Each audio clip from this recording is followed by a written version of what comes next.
بسم اللہ الرحمن الرحیم والشمس وضحاها اعوذ باللہ من الشیطان الرجیم بسم اللہ الرحمن الرحیم الحمد للہ والصلاة علی اہلہا اما بعد۔ برادران عزیز، گزشتہ گفتگو جو رزق کے متعلق تھی اس میں آپ کی خدمت میں قرآن مجید سے یہ ثابت کرنے کی کوشش کی گئی کہ رزق کو دینے والی ذات اللہ تعالیٰ کی ذات ہے، اور رزق کا حقیقی مفہوم کیا ہے اور رزق کسے کہتے ہیں، کس سے مانگنا چاہیے اور کون عطا کرتا ہے۔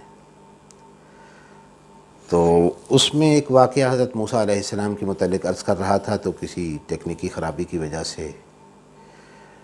وہ واقعہ درمیان میں ادھورا ہی رہ گیا، تو میں نے کہا چلو وہ واقعہ پورا آپ کی خدمت میں عرض کر دیتا ہوں۔ تو وہ واقعہ اس طرح سے ہے کہ اللہ تعالیٰ کے حکم سے اسرائیل علیہ السلام جناب موسیٰ علی نبینا و علیہ السلام کی خدمت میں حاضر ہوئے اور عرض کی کہ مجھے اللہ تعالیٰ نے بھیجا ہے اور آپ کی زندگی ختم ہو گئی ہے، میں آپ کی روح قبض کرنے کے لیے آیا ہوں۔ تو موسیٰ علیہ السلام یہ سننے کے بعد تھوڑے پریشان ہو گئے، تو اللہ تعالیٰ نے وحی کی کہ موسیٰ آپ پریشان ہو گئے ہیں، موت تو ہمارے قرب کا نام ہے اور ہمارے وصال کا نام ہے، ہمارے قریب آنے کا نام ہے، ہماری ملاقات کا نام ہے، تو آپ کیوں پریشان ہیں؟ کیا ہمارا قرب آپ کو پسند نہیں ہے؟ کیا ہمارا وصال آپ کو اچھا نہیں لگتا؟ تو موسیٰ علیہ السلام نے جواباً عرض کیا کہ رب العالمین نہیں، یہ بات نہیں ہے، تو بہتر جانتا ہے کہ تو علیم و بذات الصدور ہے، کہ میرے دل میں تیری بڑی محبت ہے اور میں سب سے زیادہ تجھ سے پیار کرتا ہوں۔ میری پریشانی کی وجہ یہ ہے کہ میرے ذہن میں یہ خیال آیا ہے کہ میں دنیا سے تو جا رہا ہوں، تو دنیا سے چلے جانے کے بعد میرے ان بچوں کا کیا ہوگا؟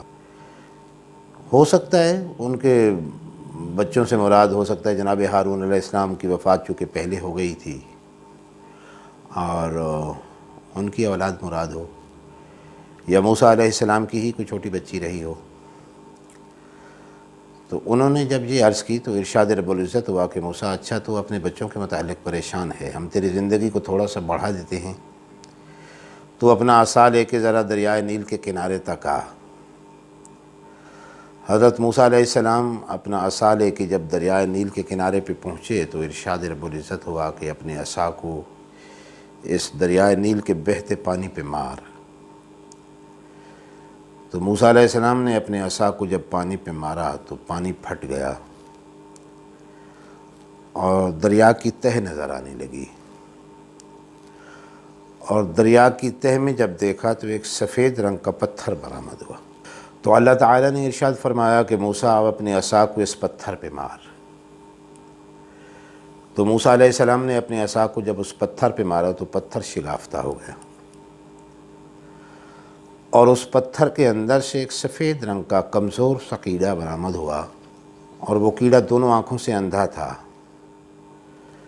لیکن اس کے منہ میں سبز رنگ کا ایک پتا تھا جسے وہ چبا رہا تھا۔ تو ارشاد الہی ہوا کہ موسیٰ دریا کی اس اتھاہ گہرائی میں، اس پتھر کے سینے میں اس کمزور اور اندھے کیڑے کو رزق دینے والا کون ہے؟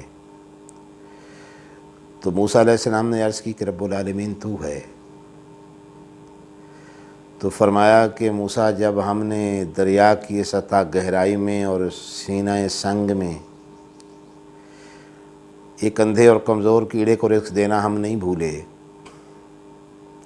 تو ہم تیرے دنیا سے چلے جانے کے بعد کیا تیرے بچوں کو بھول جاتے؟ اس سے یہ درس ملتا ہے، یہ سبق ملتا ہے کہ اس کائنات عالم کے تمام موجودات، بڑے سے بڑی مخلوق سے لے کے چھوٹی سے چھوٹی مخلوق تک، ایسی مخلوق تک جو آنکھوں سے نظر نہیں آتی، جسے صرف خوردبین سے دیکھا جا سکتا ہے، ان جراثیموں تک، چونکہ انہیں بھی زندہ رہنے کے لیے آخر کسی خوراک، کسی غذا کی ضرورت ہے، تو ان تمام مخلوقات کا رازق صرف وہ اللہ تعالیٰ ہے، اور وہی اس کائنات عالم کے تمام مخلوقات اور موجودات کو رزق عطا فرما رہا ہے۔ وآخر دعوانا ان الحمد للہ رب العالمین۔